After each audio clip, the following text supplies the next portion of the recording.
할렐루야. 하나님은 살아계십니다. 무더운 날씨 어떻게 지내셨습니까? 우리 옆분들과 인사합시다. 어떻게 잘 지내셨습니까? 잘 오셨습니다. 우리 찬양 감사드립니다. 오늘 다니엘서 3장입니다. 다니엘서 3장을 통하여서 주신 하나님의 귀한 은혜가 우리 가운데 임하기를 주의 이름으로 기원합니다. 다니엘이 하나님께 크게 은혜를 입었고 2장에서 꿈을 해석해 주지요. 당시의 왕인 느부갓네살 왕이 하루는 꿈을 꿨는데 분명히 꿈을 꾸기는 꾸었는데 무슨 꿈인지 알지 못해요. 그리고 평범한 꿈이 아니다 생각하고 고민을 했습니다. 그래서 도저히 생각이 안 나서 모든 이 궁정에 있는 지혜자들, 신하들을 다 불러가지고 내가 간밤에 꿈을 꾸었는데 무슨 꿈인지 알 수가 없다. 그것을 알도록 하라. 그리고 그 꿈이 무슨 내용인지 해석하라 라고 합니다. 무슨 터무니없는 이야기입니까? 그래서 신하들이 다 얼굴만 쳐다보면서 그게 무슨 말입니까 왕이요. 왕의 꿈을 이야기해 주셔야 우리가 해몽을 하지요. 여봐라. 무조건 내 꿈을 알고 해몽해라. 아니면 다 죽이겠다. 라고 했습니다. 그래서 졸지에 궁정에 있는 이 지혜자들이, 모사들이 다 죽게 되었습니다. 거기에 누가 죽겠냐면은 다니엘과 그리고 세 친구가 있었죠. 그들도 졸지에 죽게 되었어요. 그때 다니엘이 시간 잠깐 달라 하고 하나님 앞에 기도했더니 하나님께서 그에게 꿈에 대한 이야기를 해주십니다. 알게 해주십니다. 그래서 왕 앞에 가서 그 꿈에 대한 이야기를 하게 되지요. 그 꿈에 대한 이야기가 뭘까요? 여러분들 궁금하죠? 꿈을 이야기해야 해몽하든지 말든지 하죠.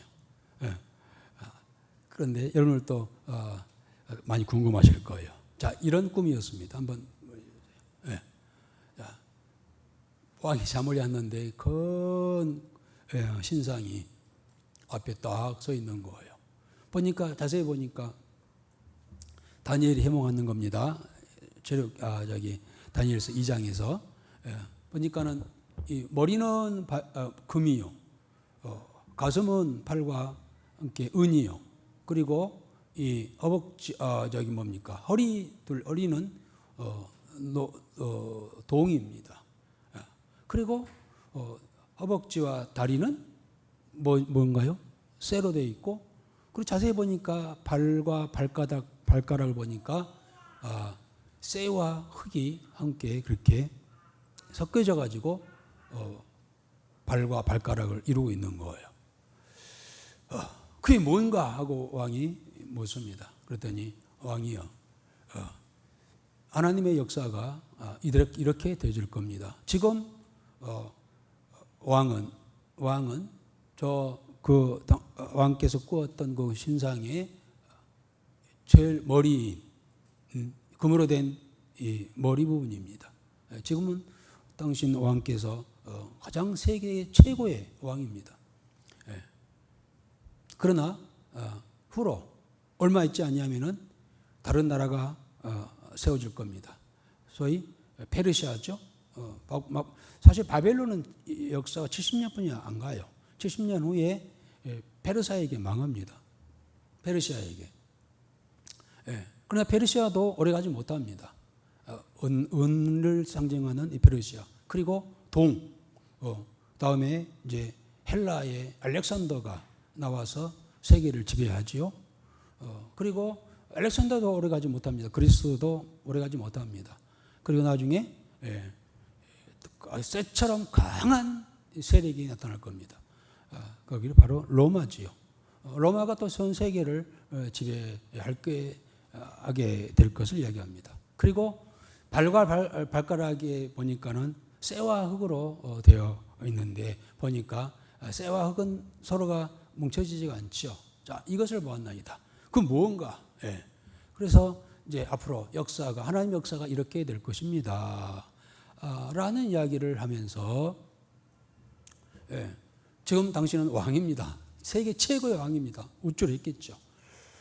그렇지만은 중요한 것은 문제는 바빌론도 얼마 가지 아니하고 페르시아도 그리스도 로마도 얼마 가지 아니하고 합니다. 로마도 평평한 나라로 돌아가고 말았잖아요.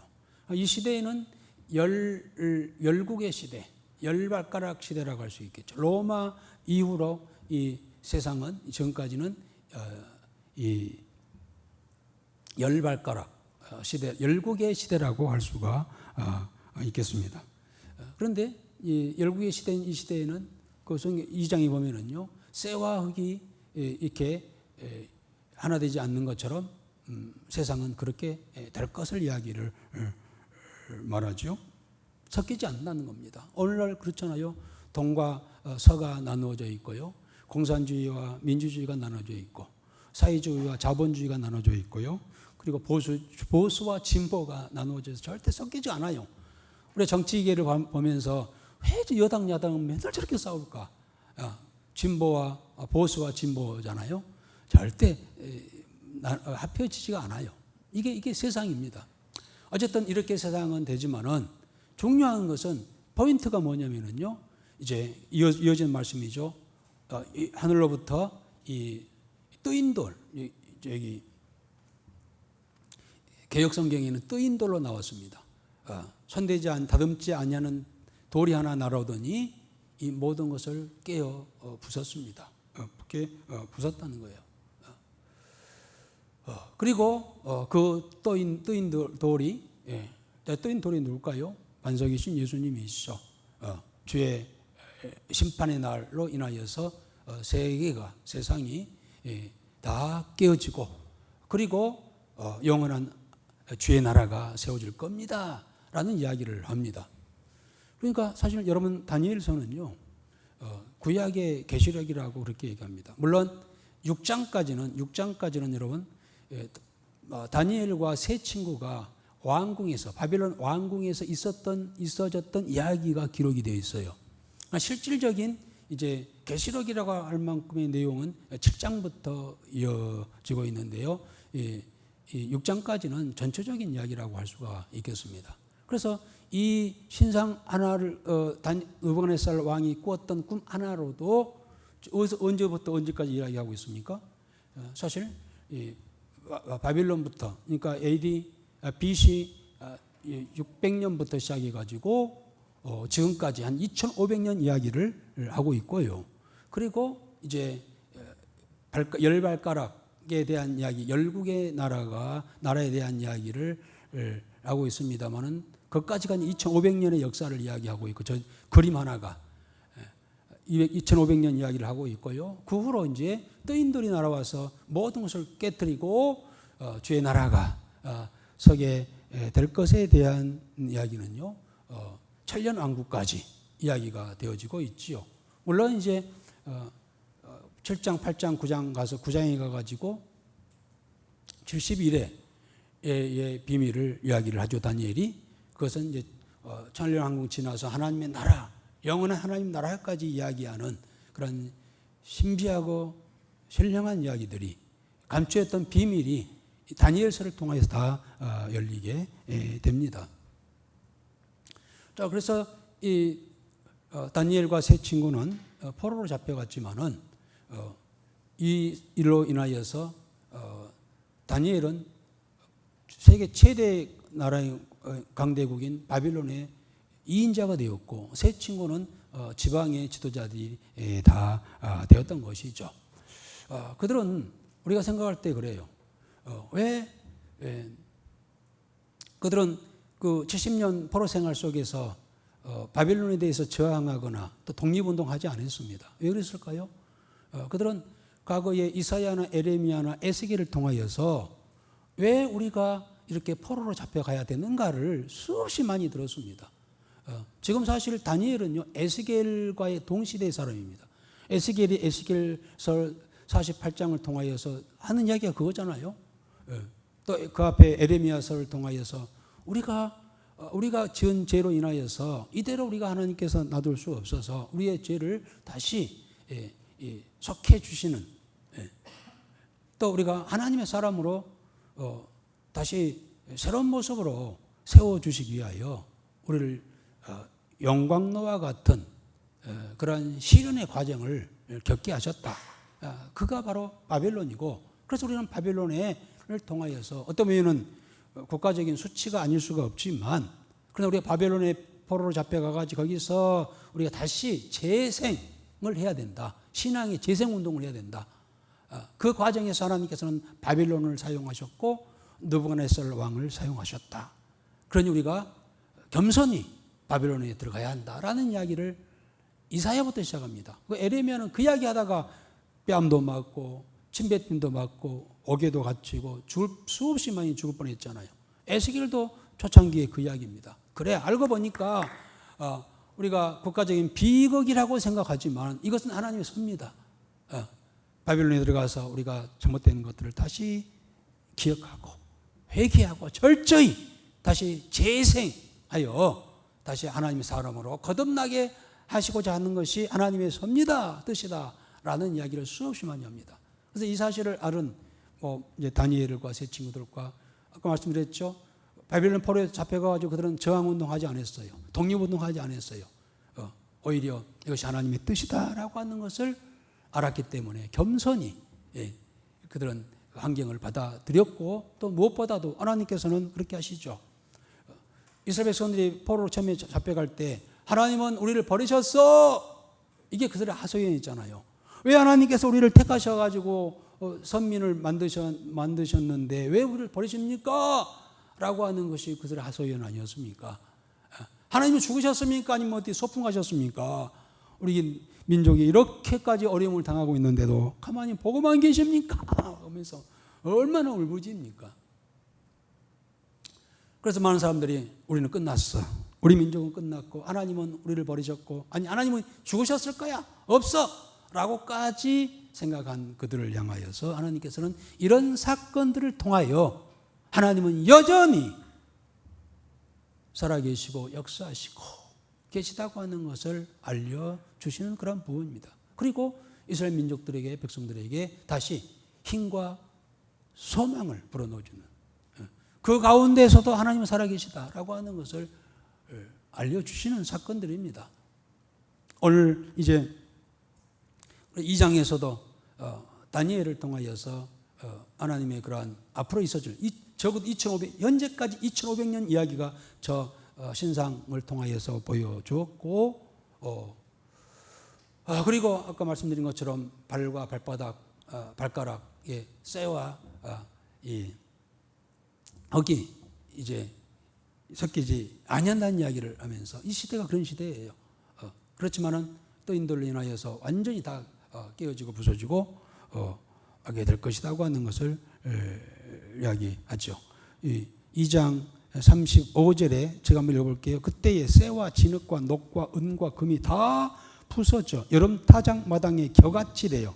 바람에 불려간 것이 없었고 우상을 친 돌은 태산을 이루어 온 세계에 가득하였나이다. 바로 이 초점은 여기에요.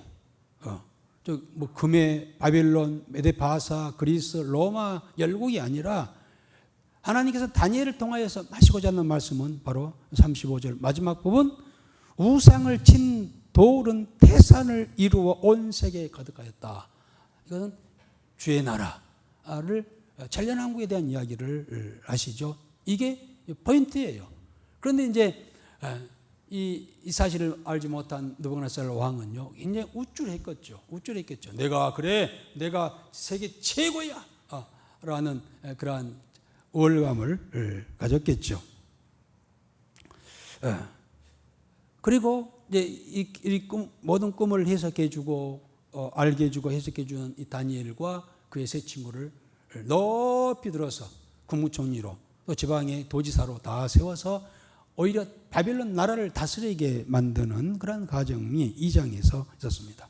그리고 그 후에 16년이 지났습니다. 16년 지났을 때 느부갓네살 왕은 그 사실을 서서히 잊어가고 있어요. 이 이야기를, 이 사건 있을 때에 이 느부갓네살 왕은 그 신앙 고백하거든요. 2장 47절에 보면은 한번 여러분 다 펴셨겠죠?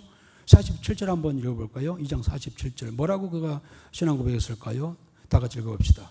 왕이 대답하여 다니엘에게 이르되 너희 하나님은 참으로 모든 신들의 신이시요 모든 왕의 주제시로다 라고 그렇게 다니엘이 믿는 하나님을 찬양을 했어요. 아주 많이 발전된 것이죠. 그런데 16년 후에 많이 힘해졌어. 신앙도 힘해졌고. 그래서 이제 그때에 이제 이 느부갓네살 왕이 큰 신상을 하나 또 세웁니다. 그때 일어난 일이 이제 오늘 3장에서 3장에 기록이 되어 있습니다. 왕이 어느 날이요, 길이가 높이가 30m, 폭이 3m, 10층 높이의 큰 신상을 하나 세웁니다. 한번 봅시다. 보세요. 하나를 싣고 금으로 만듭니다. 금 전체가 금인지 모르지만 도금을 했겠죠. 했는지 모르겠습니다만은 어떤 번쩍번쩍 빛나는 금 신상을 하나 산지에다가 평지에다가 해서 모든 사람들이 다 보게끔 그렇게 세웁니다. 그리고 명령하기를 모든 백성들은 이 신상 앞에 절하라. 이 신상은 바로 이 나라의 왕인 느부갓네살 왕이다. 그러니까 많은 아첨꾼들이 이 왕을 부추겨 가지고 당신이 왕입니다. 그래, 내가 16년 전에 다니엘이 내가 제일 머리라고 했어. 그래, 한번 만들어 봐라. 라고 해서 건 신상을 만들어서 모든 자들이 다 절하도록 했어요. 만약에 절하지 않냐면 다 풀무불 속에다가 집어 던지겠다라는 어명을 내립니다. 그래서 모든 사람들이 그 앞에 다 모여서 절을 합니다. 다 절하는 가운데 절을 하지 않는 3명이 있어요. 누굴까요? 다니엘의 세 친구입니다. 사드락, 메삭, 야벳느고라고 하는 세 친구는 뻣뻣해서 절을 않습니다. 3명 서 있네요. 그때 아첨꾼들이 이제 왜 그랬을까요? 이 다니엘과 세 친구는 유대인이잖아요. 그들은 석국계 아주 천민이잖아요. 그런데 다니엘은 국무총리가 됐고 3명의 친구들은 지방의 도지사들이었으니 얼마나 시기 질투가 났겠습니까? 암투가 벌어진 거죠. 그래서 어떻게 하면 저들을 제거할까 하다가 생각해낸 것이 바로 금신상을 세워서 다 절하게. 유대인들은 절대로 다른 신에게는 절하지 않는다는 것을 알고 있었기 때문에 그것을 이제 함정으로 삼아서 금신상을 세워 그들에게 절하게 하지만 모든 사람이 절하게 할 때 절하지 않을 것을 알고 그렇다면 저들을 이제 잡아서 제거하겠다라고 하는 생각에 금신상을 생깁니다. 자, 드디어 이제 그날이 왔습니다. 모든 사람들이 이제 금신상 앞에 참배를 해야 합니다. 절을 해야 됩니다. 그런데 세 친구는 하지 않았습니다. 잘됐다. 술사들이 고발합니다. 왕이요, 왕께서 분명히 절하지 않는 자에게는 풀무불에다가 집어넣는다고 했지 않습니까? 보십시오. 저 3명은 그와 같이 절하지 않았습니다. 왕이 깜짝 놀라죠. 누구야? 알고 보니까 그가 16년 전에 지방 도지사로 세웠던 세 친구들이었어. 불러가지고 여봐라, 너희들이 왜 그렇게 했느냐? 다시 한번 기회를 주겠다. 했지만은 그들이 하는 이야기가 뭡니까? 왕이 절대 우리가 설령 풀무불 속에 들어간다 할지라도 우리는 절할 수가 없습니다. 그리고 우리가 풀무불 속에 들어가면 하나님께서 우리를 지켜주실 겁니다. 그러나 그리하지 아니하실지라도 우리가 오늘 읽었잖아요. 오늘 본문이죠. 18절에 그렇게 하지 아니하실지라도 왕이여 우리가 왕의 신들을 섬기지도 아니하고 왕이 세우신 금신상에게 절하지도 아니할 줄을 아옵소서 라고 이렇게 신앙 고백합니다. 우리말로 하면 죽어도 못하겠다. 죽을지언정 신상 앞에 절할 수 없다고 그렇게 신앙 고백을 합니다. 그래서 느부갓네살 왕이 화가 났죠. 당장 저놈들을 풀무불 속에 집어넣어라. 풀무불 그냥 풀무불이 아니라 7배나 평상시보다 7배나 더 뜨겁게 해서 저들 집어넣어라 명령합니다. 그래서 힘센 군사들이 와가지고 그들을 붙들어 매가지고 풀무불에다가 집어 던지죠. 그런데 이제 저놈들이 다 타서 재가 되어 있을까요? 하고 가서 봤더니 왕이 가서 봤더니요. 와, 그 불 속에서 봐봅시다. 불 속에 뭔가 어른거리는 거예요. 보니까는 불 속에 던졌던 3명의 친구들이 거기에서 유유히 이렇게 돌아다니고 있는 겁니다. 그런데 보니까 분명히 3명을 던졌는데 들어갔는데 1명이 더 있는 거예요. 왕이 깜짝 놀라가지고 여봐라, 우리가 3명을 넣지 않았느냐? 그런데 어떻게 4명이냐? 자세히 보니까 그 한 사람은 하나님의 아들, 하나님의 사람, 신들의 누구라겠나요? 신들의 아들 것 같지 같았다라고 왕이 고백합니다. 깜짝 놀랍니다. 그러면서 여봐라, 빨리 불을 끄고 저들을 건져내라 하고 해서 건져내라. 보니까 머리카락 하나 걸리지 아니하고 그대로 나왔습니다. 이 사실을 왕이 보고 두 번째 그가 신앙 고백을 하죠. 뭐라고 그렇게 하나요? 28절일까요? 28절입니다. 좀 다시 한번 읽겠습니다만은 28절에 한번 읽어봅시다. 다 같이요? 느부갓네살이 말하여 이르되 사드락과 메삭과 아벳느고의 하나님을 찬송할지로다. 그가 그의 천사를 보내사 자기를 의뢰하고 그들의 몸을 바쳐 왕의 명령을 거역하고 그 하나님 밖에는 다른 신을 섬기지 아니하며 그에게 절하지 아니한 종들을 구원하셨도다. 그렇습니다. 사드락과 메삭과 아벳느고의 하나님을 찬송할지어다 라고 선포를 합니다. 그리고 29절에 중반쯤 보면은 하나님께 경솔히 말하거든 그 몸을 쪼개고 그 집을 걸음토로 삼을지니 이같이 사람을 구원할 다른 신이 없습니다. 느부갓네살 왕이 이 사건을 통하여서 참된 구원자는 하나님이시다 라고 고백한 장면이 나오고, 그리고 결국 하나님을 찬양하면서 하나님을 높이는 그 왕이 하나님만 높인 게 아니고 그 세 친구들을 30절에 보면은 바빌론 지방에서 더욱 높이니라 라고 그렇게 기록하고 있습니다. 여전히 3장에서도 하나님은 살아계심을 보여주는 그런 사건들이라고 할 수가 있겠습니다. 자, 이러한 내용 전체를 다 이야기하고 말았습니다. 어쨌든 일사각오의 신앙을 가지고 믿음을 지켰던 세 친구를 통하여서 이방인 왕을 통하여 하나님께 높임을 받고, 또 그들은 더 많은 사람들 앞에 더 우뚝 세워지는 하나님께서 그러한 은혜를 그들에게 주시는 장면이 바로 나오고 있습니다. 오늘 다시 한번 좀 구체적으로 한번 쭉 이제 읽으면은 내용들을 다 아리라 생각되어집니다. 자, 한번 읽으면서 여러분들 학교 다닐 때 공부 열심히 잘하셨죠? 좀 더 관심 갖고 집중해서 말씀 읽으면 다 알 수 있는 내용이라 생각되어집니다. 먼저 우리 1절부터 3절까지 읽겠습니다. 느부갓네살 왕이 금으로 신상을 만들었으니 높이는 60규빗이요 너비는 6규빗이라. 그것을 바벨론 지방의 두라 평지에 세웠더라.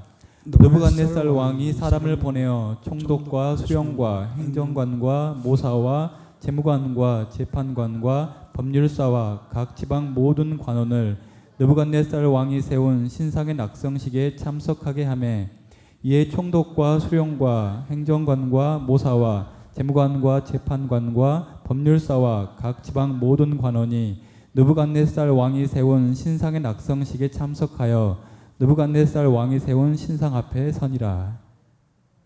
그렇습니다. 그렇게 느부갓네살 왕이 세운 신상 앞에 섰다고 했습니다. 그리고 말합니다. 근심상이 신상이라. 4절부터 7절까지 읽겠습니다. 선포하는 자가 크게 외쳐 이르되 백성들과 나라들과 각 언어로 말하는 자들아 왕이 너희 무리에게 명하시나니 너희는 나팔과 피리와 수금과 사면금과 양금과 생황과 및 모든 악기 소리를 들을 때에 엎드려 느부갓네살 왕이 세운 금 신상에게 절하라. 누구든지 엎드려 절하지 아니하는 자는 즉시 맹렬히 타는 풀무불에 던져 넣으리라 하였더라. 모든 백성과 나라들과 각 언어를 말하는 자들이 나팔과 피리와 수금과 사면금과 얌금과 및 모든 악기 소리를 듣자 곧 느부갓네살 왕이 세운 금 신상에게 엎드려 절하니라. 그렇습니다. 낙성의 예식을 위해서 온갖 악기를 동원을 해서 이제 낙성식을 합니다. 빵빠레가 울렸습니다. 그랬더니 크게 한 사람이 소리를 지릅니다. 누구든지 엎드려 절을 하지 않는 사람은 그 즉시 맹렬히 타는 풀무품에 던져 놓으리라 하고 왕의 절대적인 명령을 선포를 하고 있습니다. 도저히 저항할 수 없는 그런 분위기였죠. 그래서 모든 백성과 나라들과 각 언어를 말하는 자들이 그 심상 앞에 7절에 보니까 다 절했다고 했습니다. 물론 절하는 거 한번 거리 굽히면 되겠지 하고 했을 수도 있겠습니다만 어쨌든 굽혀 절을 했습니다. 그리고 죽음을 면했습니다. 그런데 그때 8절 그때라고 했어요. 그때 절하지 않는 다니엘의 세 친구가 이런 이야기입니다.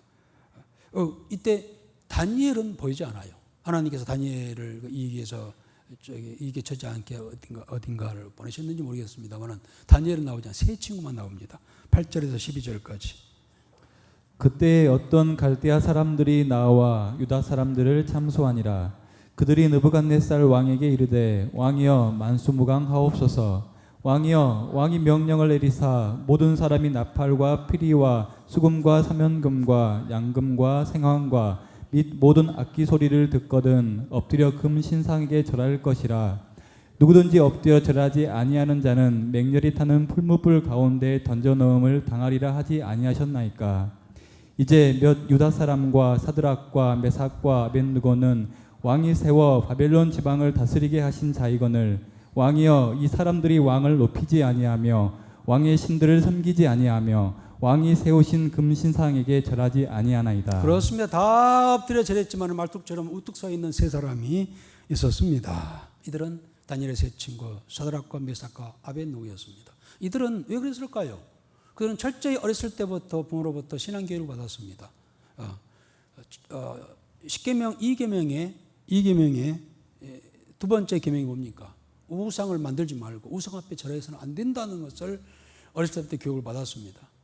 그런 이 신앙의 교육에 의해서 그들의 신앙에 따라 우상 앞에 절을 하지 않았던 것이죠. 그런데 이들이 사실은 어떤 상황입니까? 하나님이 도우심으로 높이 지방의 도지사들이 다 돼가지고 권력이 있는 그런 높은 지위에 있는 자들이었습니다. 그러니까 성공했습니다만은 거기에 대한 그때의 신앙적 시험이 옵니다. 우리가 여러분 잘 나가다가도요, 그거 기억해야 돼요. 잘 나가다가도 어려움이 우리에게 있을 수가 있어요. 올 때가 있어요. 신앙적인 시험이 찾아올 때가 있다는 거예요.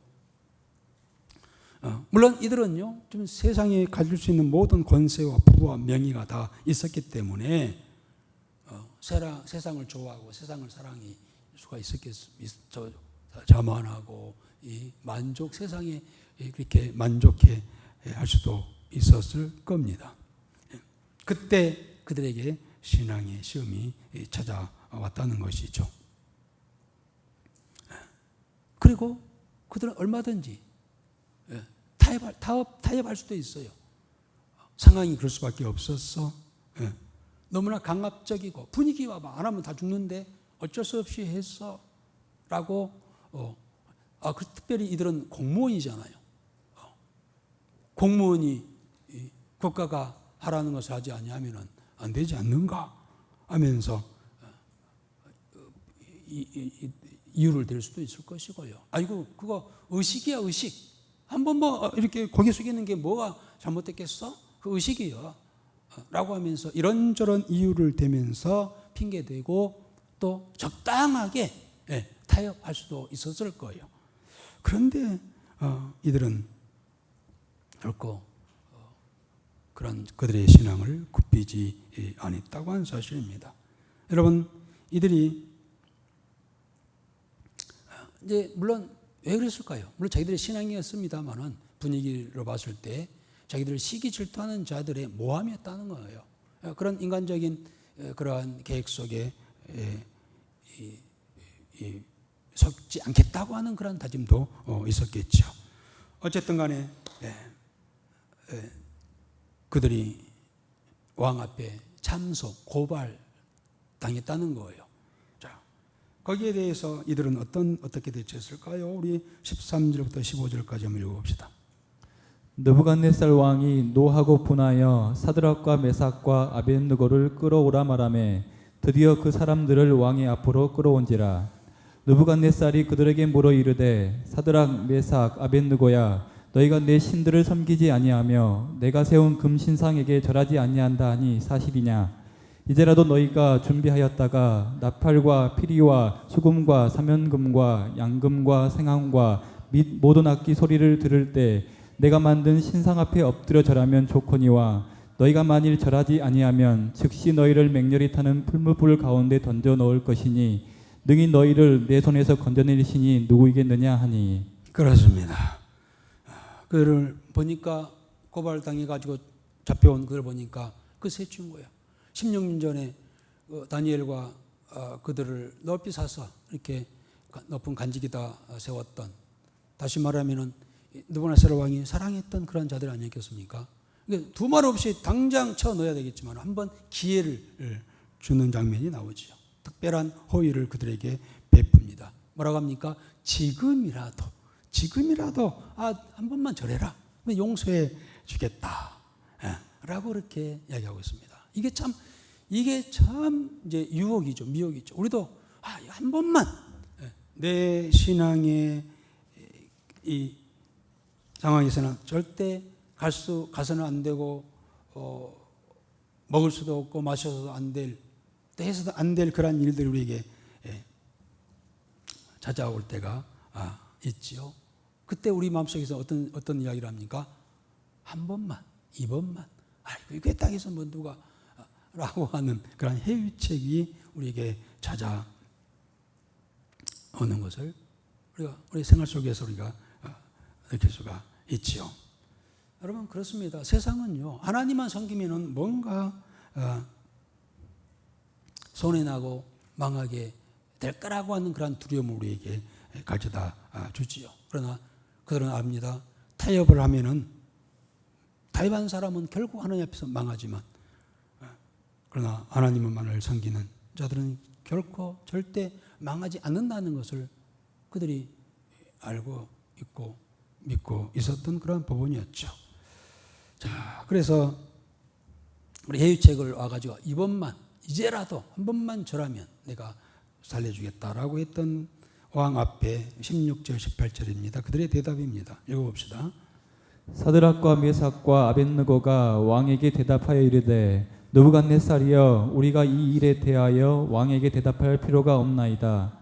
왕이여 우리가 섬기는 하나님이 계시다면 우리를 맹렬히 타는 풀무불 가운데에서 능히 건져내시겠고 왕의 손에서도 건져내시리이다. 그렇게 하지 아니하실지라도 왕이여 우리가 왕의 신들을 섬기지도 아니하고 왕이 세우신 금 신상에게 절하지도 아니할 줄을 아옵소서. 그렇습니다. 두 가지입니다. 절대 들어갈 수 없습니다. 절대 절할 수 없습니다. 절을 안 해가지고 불문에 들어간다 할지라도 하나님께서 우리를 지키실 겁니다. 우리도 이런 믿음이 있어야 될 줄 압니다. 아까 우리 김지은 형제 찬양했잖아요. 아무것도 두려워하지 말라 라고 했어요. 그 신앙 아무것도 두려워하지 말라. 하나님이 지키실 겁니다.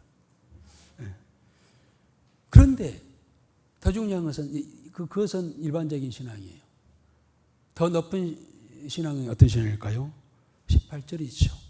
비록 하나님이 우리를 구원하지 않더라도 그리 아니하실지라도 우리는 신상 앞에 절할 수가 없습니다. 소위 죽는 불물 속에 들어가서 불타서 죽는 상황이 온다 할지라도 우리는 결코 내 신앙을 굽힐 수가 없습니다. 라고 하는 철저한 그러한 신앙에 의한 그러한 고백이라고 할 수가 있죠. 우리가 그런 많은 기도를 합니다. 내가 이렇게 하면 하나님 기회 주시겠지. 좋은 믿음입니다. 우리가 믿음을 가지고 나갈 때 하나님께서 우리에게 이것저것 많은 것을 허락해 주실 줄 믿습니다. 그런데 더 고차원의 신앙이 뭡니까?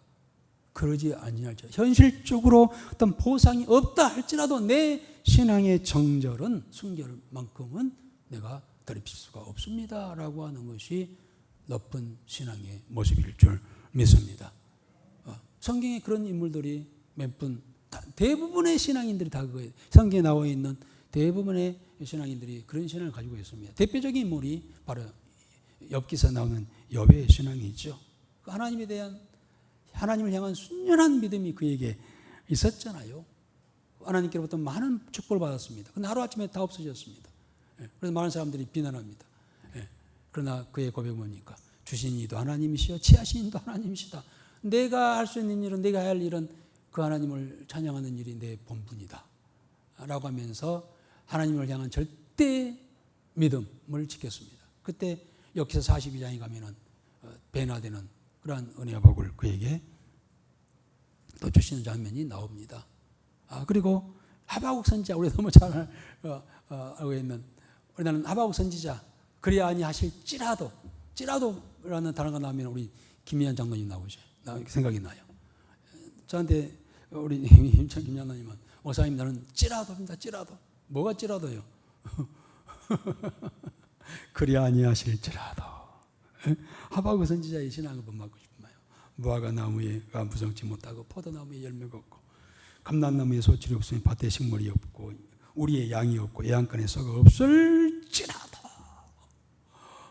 나는 여호와를 인하여 즐거워하며 나의 구원의 하나님을 인하여 기뻐하리로다. 내가 이 세상에 그 아무것도 할지라도 하나 있으니 나를 구원해 주시는 그 하나님, 그 하나님을 인하여 내가 기뻐하겠습니다 라고 하는 것이 하박국 선지자의 신앙 고백 아닙니까?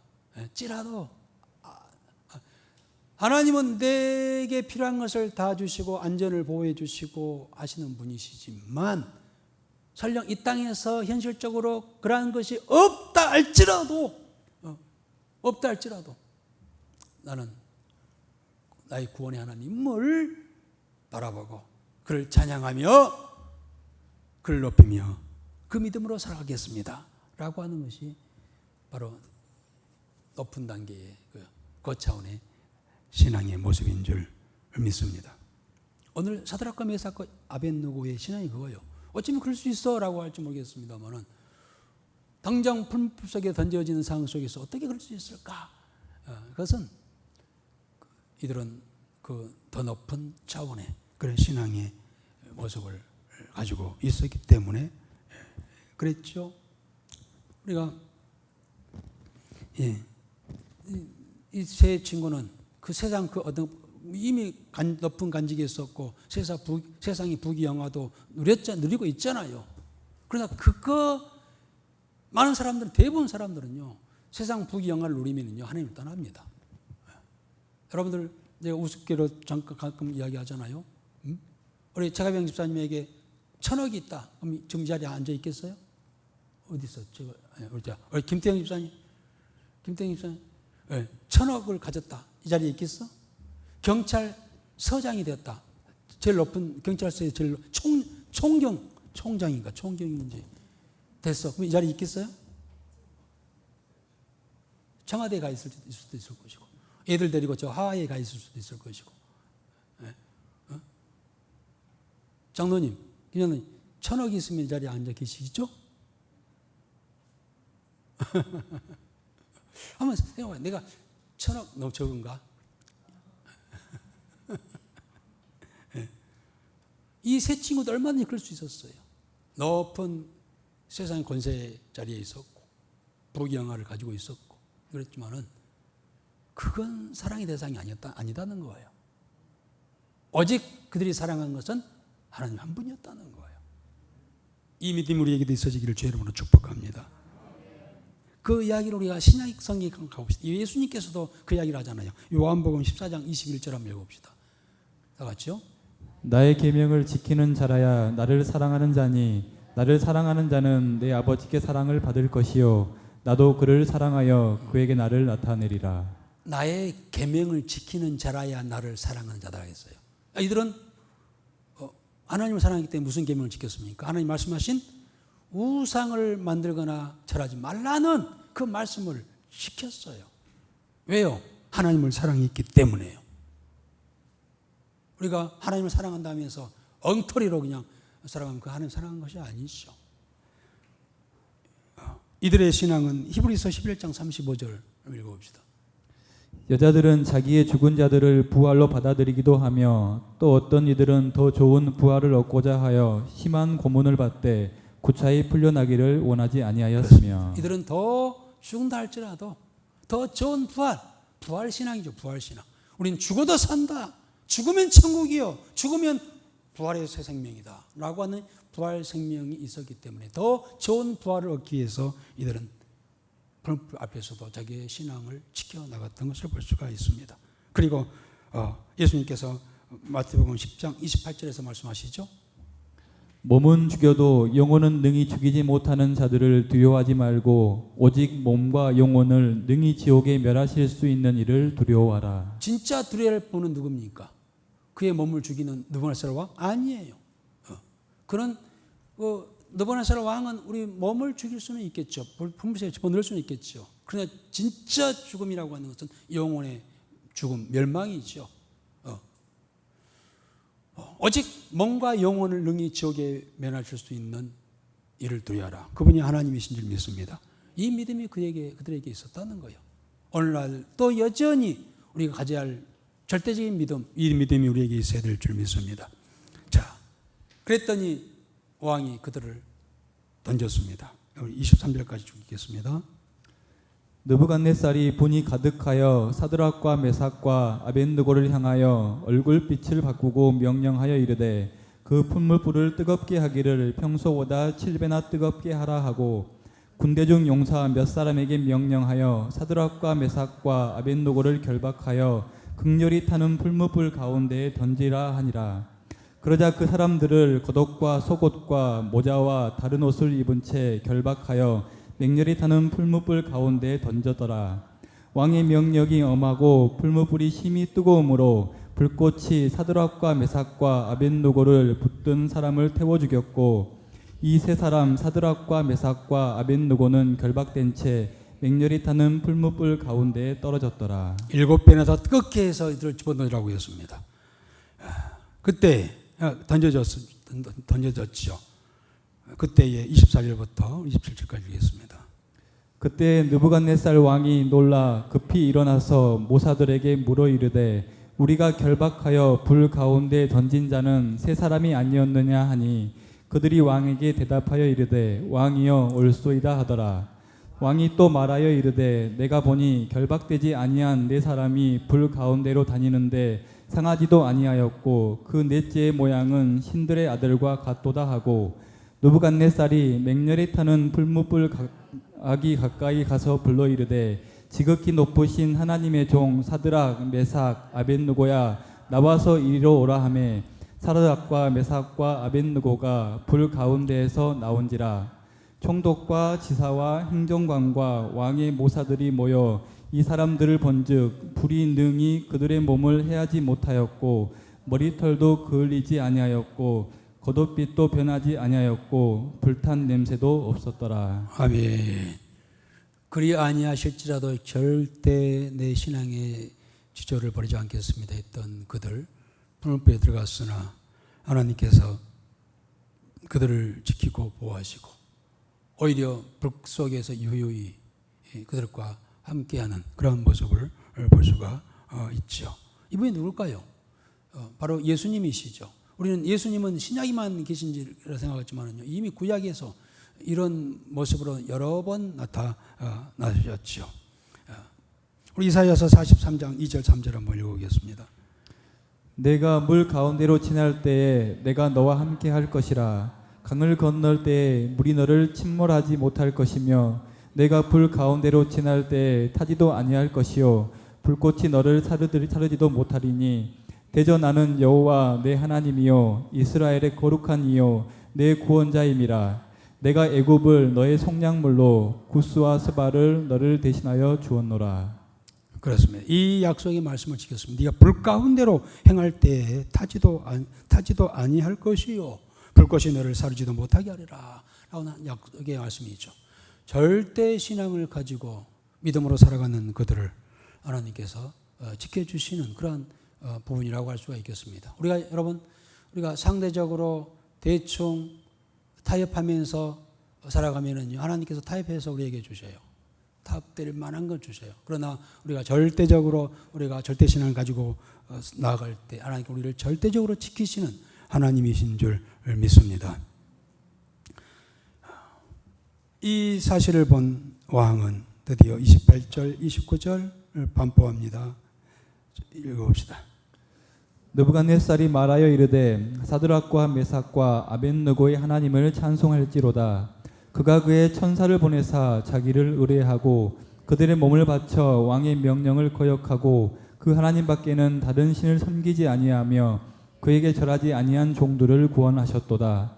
그러므로 내가 이제 조소를 내리노니 각 백성과 각 나라와 각 언어를 말하는 자가 모두 사드락과 메삭과 아벳느고의 하나님께 경솔히 말하거든 그 몸을 쪼개고 그 집을 걸음터로 삼을지니 이는 이같이 사람을 구원할 다른 신이 없음이니라 하더라.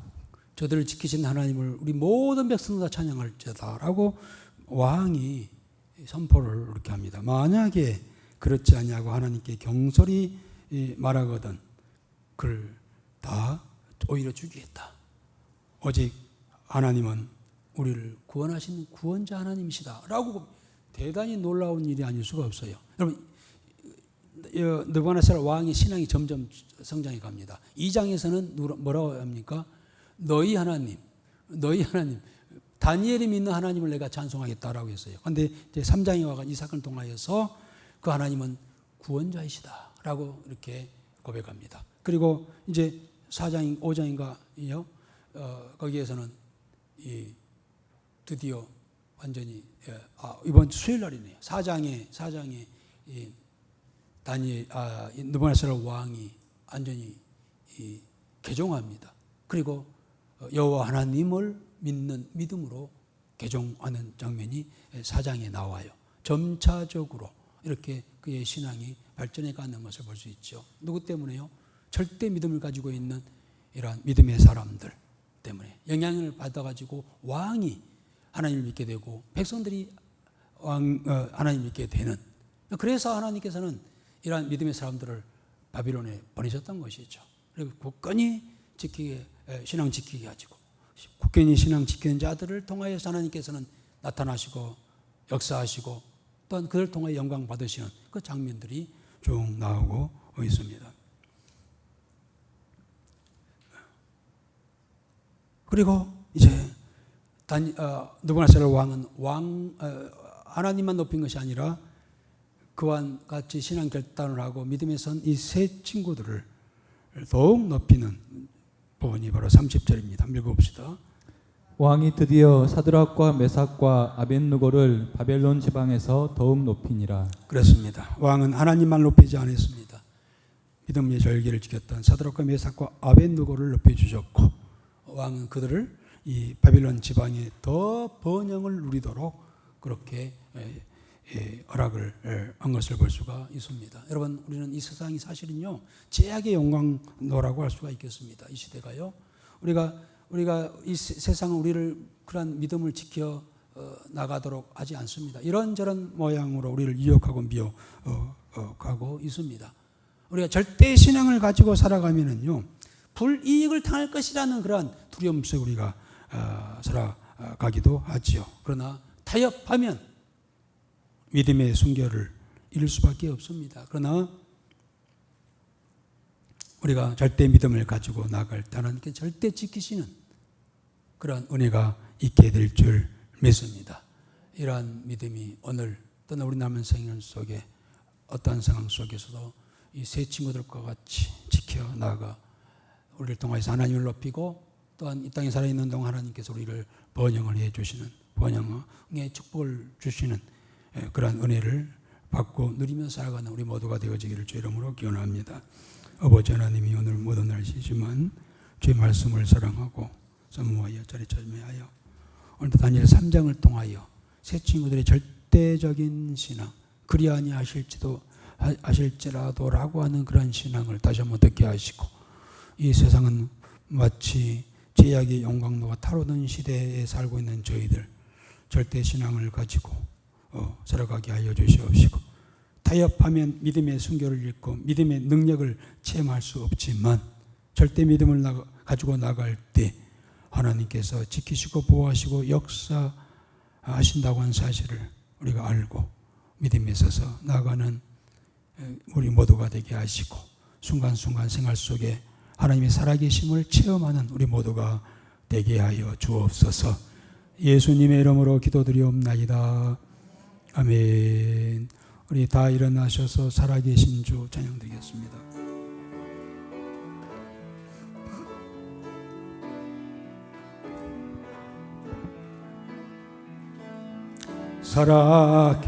살아계신 주,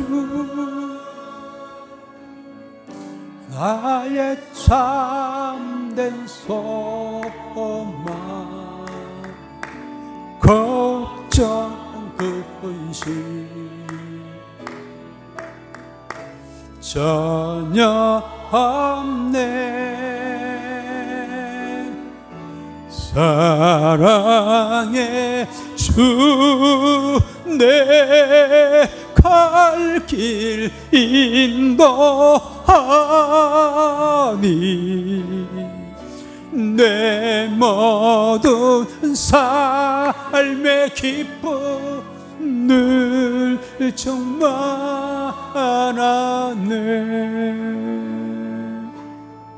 우리 함께 기도하겠습니다. 하나님이여, 이 시간 들을 말씀이 생명의 말씀 되게 하시고 사드락과 메삭과 아벳느고의 신앙 갖게 하시고 이후에 나의 삶이 절대 신앙으로 살아갈 때 하나님께서 역사하시고 지키시는 절대적인 그런 은혜를 받고 누리며 살아가는 나의 남은 삶이 되게 하옵소서 하면서 함께 기도하는 그런 시간을 갖도록 하겠습니다. 아버지 하나님이여, 오늘 이 날을 통하여서 다시 한번 우리의 신앙의 모습을 살펴보게 하시니 감사를 드립니다. 새 친구의 그러한 신앙 우리가 본받게 하여 주시고, 흐트러졌던 우리 신앙의 모습을, 우리의 삶의 모습을 다시 다잡을 수 있는 이 시간 되게 하옵소서. 절대 신앙은 하나님의 절대적으로 지키시고 절대적으로 축복하신다고 하는 사실을 믿고 나아가게 하여 주시옵소서. 다시 한번 다짐하고 나가는 저들을 하나님이여 붙들어 주시고 인도하여 주시옵소서. 약속하신 하나님의 축복의 말씀이 저 사람들의 삶 가운데 나타나고 드러나게 하여 주옵소서. 하나님이여, 믿음으로 살아가는 저들을 복되게 하소서. 하나님이여,